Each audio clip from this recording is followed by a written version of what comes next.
চলমান web design tutorial সিরিজে আপনাদের সবাইকে স্বাগতম। আজকের পর্বে আমরা যে বিষয়টি নিয়ে আলোচনা করব সেটা হচ্ছে ফন্ট সাইজ। আপনি যখন একটি ওয়েবসাইট বানাবেন, আপনার বিভিন্ন রকম ফন্ট থাকবে এবং বিভিন্ন রকমের ফন্টের বিভিন্ন রকম সাইজ দেওয়ার প্রয়োজন হতে পারে। তো এই কাজটি করার জন্য আপনাদের যেই প্রপার্টিটা ইউজ করতে হবে সেটা হচ্ছে ফন্ট সাইজ। এই প্রপার্টিটা ইউজ করতে হবে। তো এই ফন্ট সাইজ এই প্রপার্টিটা ইউজ করার জন্য আপনাদের যেটি করতে হবে, জাস্ট ফন্ট সাইজ এই কথাটি লিখতে হবে। এখানে দেখুন, the font size property set the size of the text. এখানে বলছে যে ফন্ট সাইজ এই প্রপার্টিটা ইউজ করা হয় আপনার যে টেক্সট থাকবে সেই টেক্সটের সাইজ দেওয়ার ক্ষেত্রে এই ফন্ট সাইজ প্রপার্টিটা ইউজ করা হয়। আপনি চাইলে এই ফন্ট সাইজটা আপনি পিক্সেল আকারে নিতে পারেন। তো এখানে একটি এক্সাম্পল দেওয়া হয়েছে, দেখুন। প্রথমে যেটি করা হয়েছে, h1 ট্যাগ নেওয়া হয়েছে।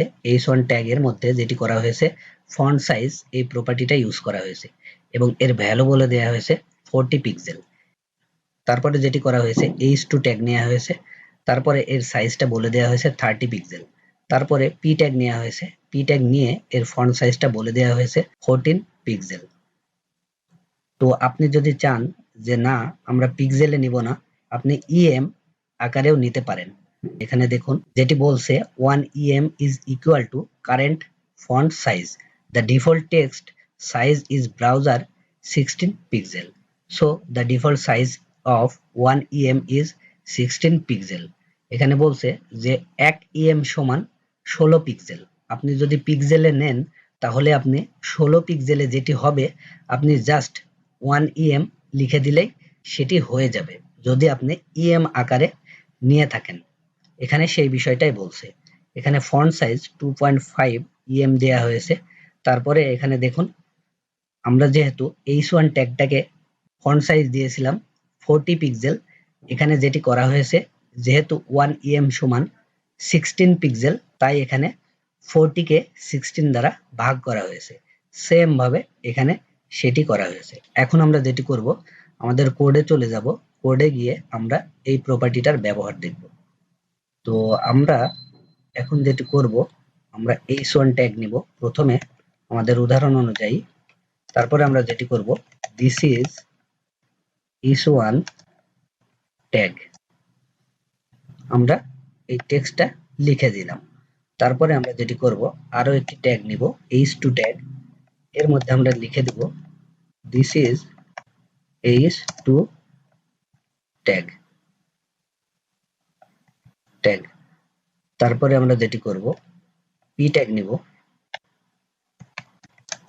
This is p tag. আমরা একে একে আমাদের যে ট্যাগ গুলো নিলাম সেই ট্যাগ গুলোকে ধরবো। style.css এর মধ্যে চলে আসলাম। প্রথমে আমরা h1 ট্যাগটাকে ধরবো, h1। তারপরে আমরা যেটি করব, h2 এই ট্যাগটাকে ধরলাম।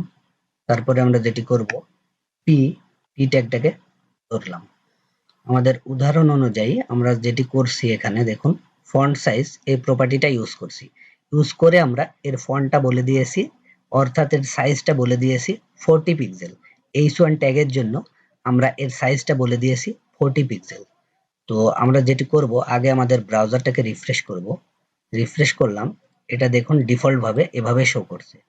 তো এখন যদি আমরা এখানে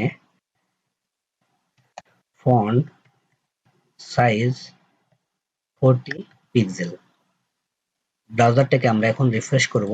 দেখুন 40 পিক্সেল দেওয়ার সঙ্গে সঙ্গে আমাদের h1 ট্যাগের মধ্যে যে টেক্সটটা ছিল সেই টেক্সটটা অনেকটা বড় হয়ে গেছে। তারপরে আমরা যেটি করব, h2 ট্যাগের মধ্যে যাব, গিয়ে আমরা ফন্ট সাইজ আমরা যেটি করব 30 পিক্সেল। এখন আমরা আবার ব্রাউজারটাকে রিফ্রেশ করব। রিফ্রেশ করার সঙ্গে সঙ্গে দেখুন আমাদের h2 ট্যাগের মধ্যে যে টেক্সটটা ছিল সেই টেক্সটার সাইজটাও বড় হয়ে গেছে। তারপরে আমরা যেটি করব, ফন্ট সাইজ 16 পিক্সেল, 16 পিক্সেল করে দিলাম, যেহেতু এটা ডিফল্ট ভাবে থাকে। এখন আমরা যেটি করব, আমরা আমাদের সাইজগুলোকে em আকারে ইউজ করব। যেহেতু এখানে h1 ট্যাগের জন্য প্রথমে আমরা 40 পিক্সেল নিয়েছিলাম, 40 যেহেতু আমরা পিক্সেল আকারে নিয়েছিলাম, এখন আমরা যেটি করব 2.5 em লিখব। আমাদের ভ্যালুটা 2.5 em লিখে দিব আমাদের h1 ট্যাগের জন্য 2.5 em। দেখবেন আমাদের কোনো পরিবর্তন হবে না। এই যে টেক্সটটা দেখছেন, টেক্সটের কোনো পরিবর্তন হবে না। দেখুন টেক্সটের কোনো পরিবর্তন নেই, যেহেতু আমরা em আকারে নিয়েছি। 1 em সমান 16 পিক্সেল। আমরা যদি এটা বোঝার জন্য এটা যদি কেটে দিই, তাহলে দেখবেন আমাদের টেক্সটটা ছোট হয়ে যাবে। দেখুন এই যে h1 ট্যাগের মধ্যে যে টেক্সট গুলো ছিল সেই টেক্সট গুলো ছোট হয়ে গেছে।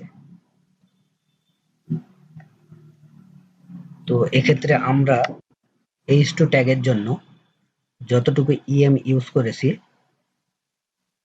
এখানে 30 পিক্সেল সমান 1.875 em, এই ভ্যালুটা আমরা বসাই দিব। বসিয়ে দেওয়ার সঙ্গে সঙ্গে দেখবেন কোনো পরিবর্তন হবে না। এখন যদি আমরা ব্রাউজারটাকে রিফ্রেশ করি, তাহলে দেখবেন আমাদের এই যে টেক্সট গুলো রয়েছে h2 ট্যাগের মধ্যে, সেই টেক্সটের কোনো পরিবর্তন হবে না। দেখুন কোনো পরিবর্তন নেই। তারপরে আমরা যেটি করব, em ইউজ করব p ট্যাগের ক্ষেত্রেও। যেহেতু আমরা এখানে 16 পিক্সেল নিয়েছি, তাই আমরা যেটি করব 1 em। দেখবেন কোনো পরিবর্তন হবে না। দেখুন কোনো পরিবর্তন নেই।